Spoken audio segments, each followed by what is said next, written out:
नर्मदे हर तो सुबह हो गई, अब आगे बढ़ेंगे। और यहीं हमने रात्रि विश्राम किया क्योंकि यहाँ पे बहुत सारी भीड़ थी, तो हम लोग इधर रुक गए। आनंद आया। अब इस भीड़ से निकल जाएंगे आज। पहले ही हमको कहीं रुक जाना चाहिए था, लेकिन अब हो गई गलती तो हो गई, क्या कर सकते हैं। नर्मदे हर तत्सत। तो हम आ चुके हैं मणिनागेश्वर। मणिनागेश्वर एक महादेव का मंदिर है। शिवोम तत्सत।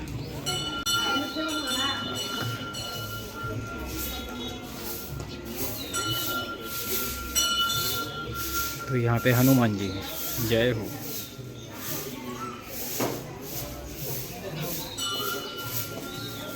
मणिनागेश्वर महादेव के दर्शन कर लेता हूँ, निकल जाता हूँ, भीड़ है बहुत। नर्मदे हर। तो यहाँ पे उत्तर वाहिनी परिक्रमा चल रही है, तो बहुत ज़्यादा भीड़ है। और हाँ, मैं उस फिर से दिलीप भाई से मिला, तो उनसे मैं फ़ोटो नहीं ले पाया। और वो अमरकंटक आएंगे हमसे मिलने, तो हम लोग साथ में मिलके बनाएंगे, चित्रकारी करेंगे। तो अभी तो बस चलते रहना है, फटाफट निकलना है यहाँ से। हम आ गए हैं कपिलेश्वर में। कपिलेश्वर महादेव एक तीर्थ है, तो यहाँ दर्शन करेंगे और आगे बढ़ेंगे।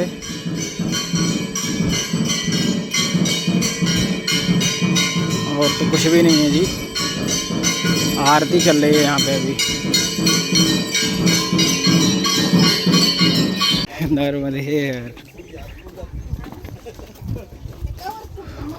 मैया का कितना सुंदर स्वरूप है यहाँ पे। एक हमारी छोटी सी आर्ट है। बहुत टाइम नहीं था हमारे पास, तो हल्का ही बैलेंस किया है, लेकिन आकर्षण का केंद्र है ये। यहाँ पे देखो कितने लोग मैया में आ रहे हैं, उत्तरवाहिनी वाले। अब यहाँ से मैया का सुंदर स्वरूप दिखना स्टार्ट हो गया। जय हो। नर्मदे हर। तो उस तरफ है धनेश्वर महादेव और हम हैं इस तरफ। जय हो। ऐसे बैरिकेटिंग लगा रखी है इन्होंने मैया के किनारे, ताकि कोई भी मैया में न जाए, मगरमच्छ का शिकार ना बने। जय हो। आज तो काफ़ी लोगों से मिलते मिलते और मैया के किनारे किनारे चलते चलते खुद वीडियो शूट नहीं कर पाए ज़्यादा, पर आनंद खूब आया। काफ़ी जगह के लोग मिले, सबसे बातचीत हुई। पहुँचेंगे गरुड़ेश्वर लगभग। मैया के किनारे खूब आनंद आया। और ये यात्रा भी ख़त्म होने वाली है, कल या परसों में ये संपन्न हो जाएगी। 17 तारीख को बंद हो जाएगी पूरी तरह से। और काफ़ी लोग आते हैं, बहुत दूर दूर से आते हैं, और पूरी रात और पूरा दिन चलते हैं। दिन में तो खैर कम चलते हैं, रात में बहुत चलते हैं। बड़े साहस की बात है। और बड़े बुजुर्ग लोग देखे मैंने, नए लोग बहुत देखे, मतलब नए लड़के लड़कियाँ। तो इससे ये लगता है कि अध्यात्म की तरफ थोड़ी रुचि बढ़ रही है लोगों की। अच्छा लगता है ये सब देख के। नर्मदे यार महाराज, एक फूलों की सड़क आ गई है और बहुत अच्छा लग रहा है इस पे चल के। और धूप बहुत तेज़ हो गई है क्योंकि 11:30 बज गए, पैर भी जलने लगे हल्के हल्के। और हमको जहाँ जाना था वहाँ नहीं पहुँचे हैं। ऐसा नहीं कि पहुँचना ही होता है हमें, कहीं कहीं पहुँचना नहीं होता है, लेकिन हमारे साथ वाले एक लोग थे, उनसे कुछ काम था तो वो आगे निकल गए। तो इसलिए उनसे मिलना ज़रूरी था, क्योंकि उनका सामान कुछ अपने पास है तो वो देना है, चार्जर। तो हमने कहा अब तो आएंगे ही, नहीं तो तुम्हारा फ़ोन वोन डाउन हो जाएगा। नर्मदे हर। महाराज जी बड़े अलग टाइप के ही थे। थोड़ा और चलेंगे तो हम पहुंच जाएंगे अक्टेश्वर। और इतनी धूप में फ़ोन गर्म हो गया तो वो एकदम से काम करना बंद कर जाता है। पेड़ की छांव में कुछ देर खड़े होते हैं तो फिर से चालू काम करने लगता है। इधर तापमान बहुत ज़्यादा है, और ख़ास करके बैटरी में ज़्यादा प्रॉब्लम आती है, चार्जिंग स्लो हो जाती है, छूट जाता है। और ये मेरे में ही नहीं, वो सरदार जी का फ़ोन भी ऐसे ही कर रहा है। गर्मी बर्दाश्त नहीं होती फ़ोन से। मेरा तो सैमसंग का है, उनका आईफोन है, उनके में भी दिक्कत हो रही। तो भाई समझो कि जब मशीनें काम करना बंद कर रही तो आदमी क्या ही करेगा। इतनी तेज़ धूप है आज। जय हो माई तेरी सदा ही जय जयकार हो। फिर भी मैया हमको चला रही हैं नर्मदे। थोड़ा माई के किनारे रुकेंगे, स्नान वगैरह करेंगे, फिर आगे बढ़ेंगे मस्त। आगे पहुंचना है हमको गरुड़ेश्वर, तो पहुंच जाएंगे आराम से, कोई बड़ी दिक्कत नहीं है। लेकिन अब आराम से ही जाएंगे नर्मदे हर। अब रास्ता अच्छा है, इधर आराम का है बिल्कुल, लेकिन गर्म बहुत है। यहीं से विजय प्रभु भी निकले, उनके पैरों के निशान। जय हो। देखो मैया यहाँ पे आवाज़ें आ रही हैं, कल कल कल कल करके बह रही हैं माता जी इधर। जय हो। इस एरिया में कोई मगरमच्छ भी नहीं है। उसका कारण ये है कि यहाँ पे ज़्यादा जल ही नहीं है, जो मगरमच्छ यहाँ पे रहे दूर से ही दिख जाएगा। तो इसीलिए वो इनके लिए सुरक्षित जगह नहीं है। चलिए नर्मदे हर पहुँचते हैं, गरुड़ेश्वर या अक्टेश्वर। शुभम तत्सत। ओहो बाय गॉड, कितनी सुंदर है यहाँ से मैया।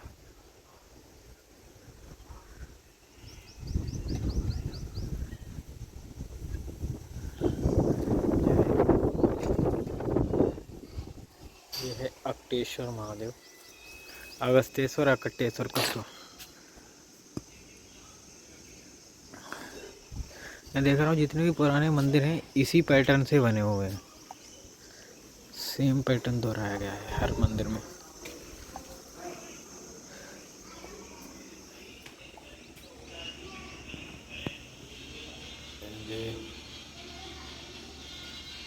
तो ये शिवलिंग है यहाँ पे।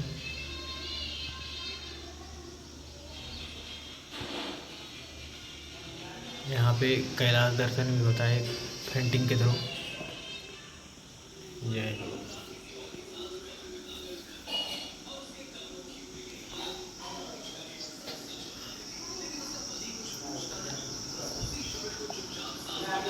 नर्मदे हर तो आपा जी पहुँचना है गरुड़ेश्वर, तो किनारे से ना जाके ऊपर से जाएंगे, क्योंकि ऊपर ही चढ़ना है। तो ऊपर ही चढ़ना है तो ऊपर से ही निकलेंगे, और मैया शायद छूट जाएंगी। गरुड़ेश्वर के बाद मैया का दर्शन नहीं होगा। और ठीक है, जहाँ मैया का दर्शन होना होगा फिर तो हापेश्वर में ही होगा, जहाँ तक है, उससे पहले शायद नहीं होगा।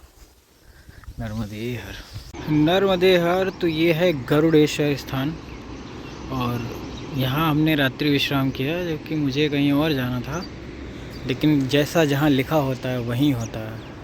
तो ये महाराज जी का समाधि स्थल है। यहाँ पे ऊपर दत्त मंदिर था, सामने में दर्शन करके आया, बहुत भीड़ थी, क्योंकि उत्तर वाहिनी में जितने भी महाराष्ट्र के लोग आते हैं या गुजरात के लोग आते हैं वो दत्त मंदिर इधर ज़रूर आते हैं। तो बहुत भीड़ रहती है इस समय। लेकिन अभी सुबह सुबह मैया की कल आवाज़ सुनाई पड़ रही है, और मैं जस्ट यहीं पे टेंट लगा के रुका था रात में, तो पूरी रात दर्शन होते रहे मैया के, और मस्त आवाज़ सुनता रहा मैं। और यहाँ पे नेचुरल आवाज़ें भी बहुत आती हैं, क्योंकि इतने सारे पक्षी हैं इधर।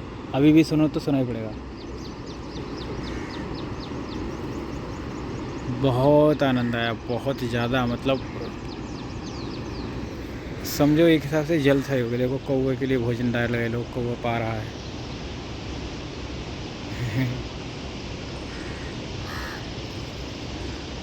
तो यही आनंद है यहाँ पे। अब आगे बढ़ेंगे नर्मदे हर। गुरुदेव दत्त।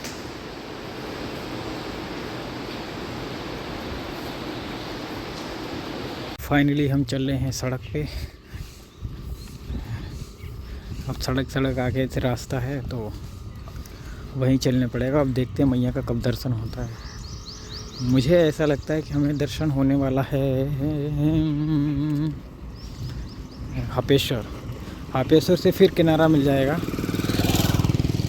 बीच बीच में मैया का दर्शन होता रहेगा पहाड़ के इलाकों से, सूलपानी में। क्योंकि अपन को किनारे जाना है। थोड़ा मुश्किल रहता है लेकिन आनंद आता है, उसी में आनंद है। और आनंद को नहीं खोना है अपने को, आनंद में ही चलते रहना है। जीवन में बस आनंद ही आनंद है, बाकी तो कुछ है नहीं। और आनंद ही चाहिए। सुबह सुबह आनंद ही की बात कर रहा हूँ मैं। नर्मदे है।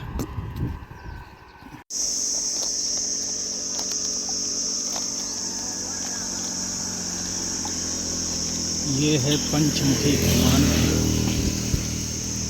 यहाँ पे हनुमान जी के 5 मुख हैं। हमारे साथ जो 2 परिक्रमा से चले तो वो रात में यहीं रुके थे।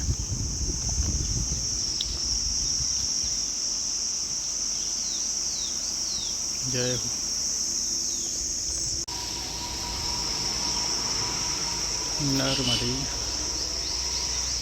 नर्मदे है। तो हम आ चुके हैं एक नहर पे, और ये एक्चुअल में नर्मदा जी का जल है जो कि बहुत दूर तक जाता है। और ये जो डैम बना है यहाँ पे सरदार सरोवर, उस डैम के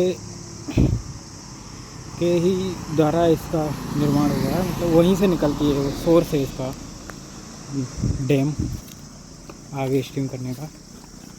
देखो यहाँ पे ऐसा नदी जैसा बह रही है, बहुत ही खूबसूरत पक्की नहर है। और ये आधे गुजरात को पानी देती है महाराज।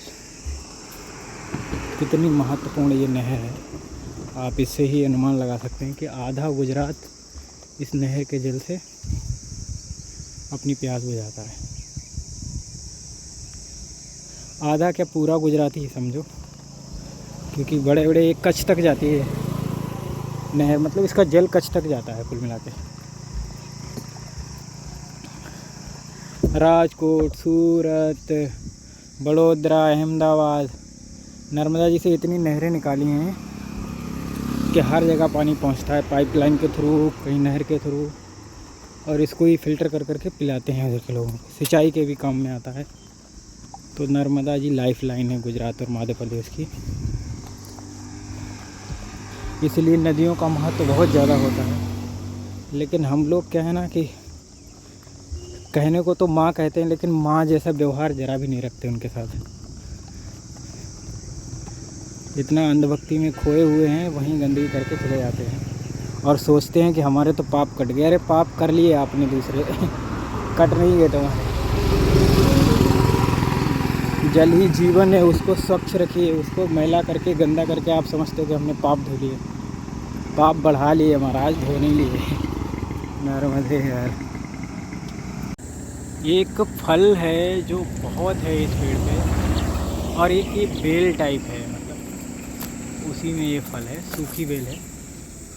और ये मुझे बहुत दिखा है और बहुत ज़्यादा फैसिनेट भी कर रहा है। कुछ तो विशेष है ये, हो सकता है कोई औषधि हो जिसे मैं जानता नहीं हूँ, लेकिन ये बहुत काम की चीज़ लगती है।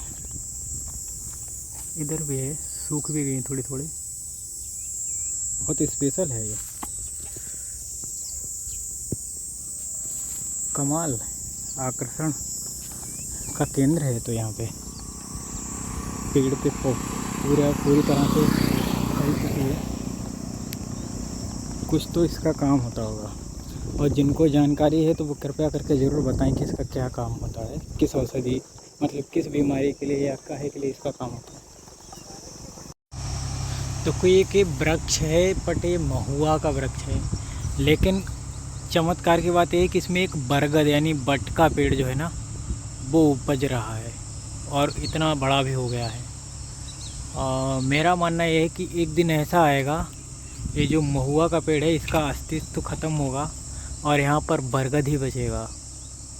क्योंकि बरगद की जड़ें जब एक बार ज़मीन से मिलती हैं तो फिर उसकी जो मुख्य जड़ है, जो मेन रूट है, अगर वो ख़त्म भी हो जाए फिर भी वो सरवाइव करता रहता है दूसरी जड़ों के थ्रू। तो आने वाले समय में या तो ये पेड़ ही नहीं रहेगा क्योंकि कट जाएगा, क्योंकि रोड पे है ये। अगर ये बचा रहा तो फिर इसका अस्तित्व बरगद के द्वारा मिटा दिया जाएगा, क्योंकि जो हर जगह सरवाइव करने की क्षमता रखता है वही अपना अस्तित्व बचा के रखता है। इससे ये मैसेज मिलता है कि परिस्थिति कैसी भी हो, हमको टिके रहना है, हार नहीं माननी। फिर एक दिन हम विजयी प्राप्त करेंगे। तो एक दिन ये बरगद का पेड़ इस महुए को ख़त्म कर देगा, महुआ की कहानी ख़त्म हो जाएगी। हालांकि इसमें बहुत समय लगेगा, लेकिन ऐसा ही होगा। नर्मदे। हम बढ़ रहे हैं नानी अम्बा की तरफ। तो यहाँ पे नानी अम्बा जाने के लिए उन्होंने गेट लगा दिया, उसमें मैया जी बैठी हैं ऊपर सिंह सवारी पे। तो गेट बहुत अच्छा बना दिया कि भैया आओ, इधर ही मैया है। तो यहाँ से अभी दूर है मैया, 1-8 किलोमीटर तो होंगी, लेकिन अब पहुँचने ही वाले हैं। नर्मदे है। अभी हम हैं नानी अम्बा और यहाँ पे कुछ इन लोग का प्रोग्राम चलता है। देखो इन माता जी आई हुई हैं। पीछे वाली मैया तलवार लिए ऐसे जा रही हैं जैसे युद्ध में जा रही हैं, और ये छोटी छोटी बच्चियाँ हैं, ये जवारे ले जा रही हैं। तो अभी एक तो ऐसा विलक्षण व्यक्ति आया था, इतना चिल्ला रहा था बहुत ज़्यादा, मतलब उस पर भी माता आई थी। तो यहाँ माता बहुत आती हैं लोगों पे। इन्होंने 7 चक्कर मार लिए। अब ये मंदिर में जाएंगे, कुछ भेंट चढ़ाएंगी। बहुत आनंद आ रहा है यहाँ पे पूरा जी। कमाल कमाल के लोग देखने मिल रहे हैं आज। कोई भाला लेके आ रहा, कोई तलवार लेके आ रहा। युद्ध की तैयारी है ऐसा लग रहा हो। नर्मदे हर। नानी अम्बा की नानी अम्मा वाली मूर्ति यही है, बहुत ही खूबसूरत। एक इसे नीचे भी मंदिर है, देखते हैं किस चीज़ का है। अच्छा वाह,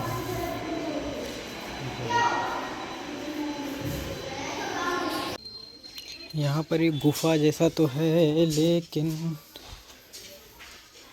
यहाँ कोई शिवलिंग नहीं है कुछ। अच्छा अंदर बहुत है, अंदर जा सकते हो, लेकिन मैं नहीं जाऊँगा। बहुत कमाल की बदबू आ रही है यहाँ पे। कुछ तो गंदा है। ये पे आ गए हैं। तो सिंगल रोड भी है, लेकिन डबल लाइन में है। और हापेश्वर पहुँचना है मुझे, शायद आज नहीं तो कल तो पहुँच ही जाएंगे, क्योंकि थोड़ा दूर है। तो इसलिए थोड़ा टाइम लगेगा, लेकिन पहुँचेंगे। और गर्मी धूप इतनी होने लगी है बहुत ज़्यादा। हालांकि मुझे इतनी ज़्यादा परेशानी नहीं, लेकिन पैर जलते हैं तो दिक्कत हो जाती है। अपन तो ज़्यादा चलते भी नहीं है, वही 20-1 किलोमीटर तक चलते हैं मुश्किल से। लेकिन मुझे लगता है कि ज़्यादा जल्दी चलना चाहिए, तभी सही रहेगा, क्योंकि गर्मी में परेशान हो गए तो गड़बड़ हो जाएगा। बीमारी नहीं लेनी है कोई भी है, स्वस्थ रहना। जय हो गौ माता की। नर्मदे हर। तो यहाँ पर ये मंदिर है छोटा सा महादेव का, और ये गांव है ये वाला, यहीं रुके हैं हम। नवगाम नाम है इसका, श्री नारायण आश्रम। तो आज रात्रि का विश्राम यही है टावर के पास। कल से नई यात्रा शुरू करेंगे। आज भर तो यहीं पे यात्रा को मैंने कहा भाई यहीं दी एंड करते हैं, विश्राम कर लेते हैं। जय हो माई की। तो फिर चिंता काहे की। नर्मदे हर।